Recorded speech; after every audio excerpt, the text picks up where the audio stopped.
Hello. Hello. Tell me about yourself. Why do you want to be a teacher? So my name is Brooke Balden. I'm from Houston, Texas.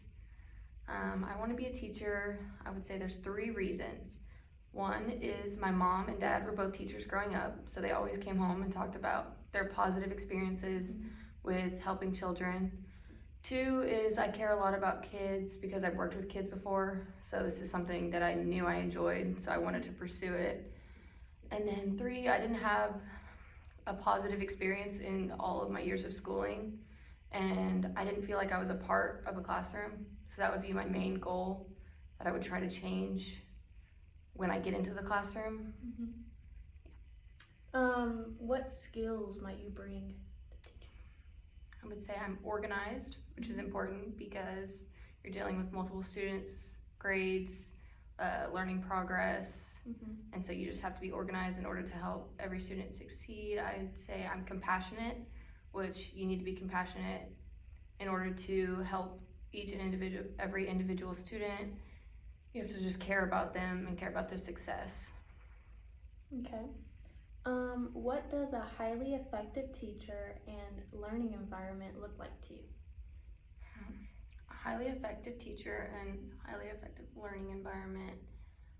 I'm going to start with classroom management. So classroom management, I lean towards progressivist styles of teaching, and so a lot of group work. I'm not really focused on neat and orderly, more just having the students engage in conversation. And then I like the idea of flexible seating just because I feel like if students get to choose where they want to learn and they're comfortable in their environment, then they might be more apt to learn. What are the characteristics of a highly effective teacher, would you say? The characteristics of a highly effective teacher are someone who is, I said, compassionate, someone who's neat and organized, someone who's attentive to each student, someone who's involved in their students' lives and knows what's going on at all times. What does quality instruction look like in your future class, and why? I would like to lean away from lecture style learning, but I would also like to include multiple modalities of learning, like learning styles. And so I feel like it would look different every single day, but again, I lean towards progressivist ideas.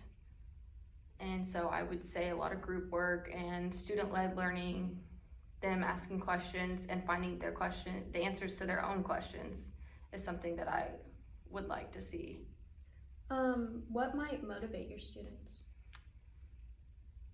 Student motivation in the classroom needs to be centered around teaching them what their learning will look like in real life. So teaching them real life examples, and also allowing choice in assignments and in the classroom will increase their motivation to do it because they're actually interested in learning about a subject. And so that would help with their motivation. What is an assessment to you? I think that a lot of summative assessments can stress students out. So I'd like to do a lot of formative assessments, and for example, like entry and exit tickets, those are super casual. Students usually don't know that they're being graded, but it's just a test what they know, what they may not know, and what we need to work on in the future. How do teachers ensure students have what they need to learn? How do teachers ensure students? Can you repeat the question? How do teachers ensure that students have what they need to learn? I think by simply asking them and also knowing what's going on in all aspects of their life, just knowing what's going on at home, what's going on at school, things like that. How might you accommodate students? Accommodation can look different for every student. For example, IEPs,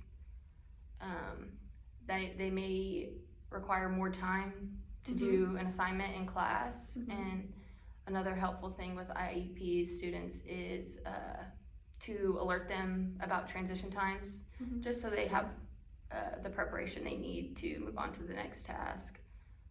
Accommodation can also look like small tweaks that can be made that aren't going to change the assignment, but just going to help that student, like the extra time being given, or bigger font on a worksheet for a student who is visually impaired, things like that. Why is technology important to teachers and students? Technology is important to students and teachers because I feel like in today's age, a lot of students have access to technology at home, so this is something they're familiar with. And so if they see it in the classroom, it might make them more comfortable, and they already have some experience with it, so this might be a good feeling to them. And then for teachers, there's endless amounts of resources online, grading tools, things like that. How do teachers use feedback to improve their practice? Feedback is super important, and it can come from principals, cooperating teachers.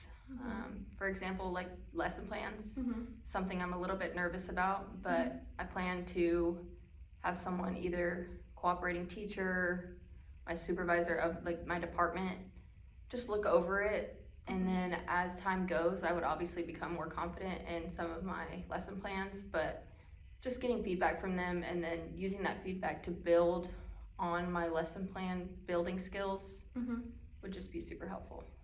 All right, that is... Thank you for your time. Oh goodness, that was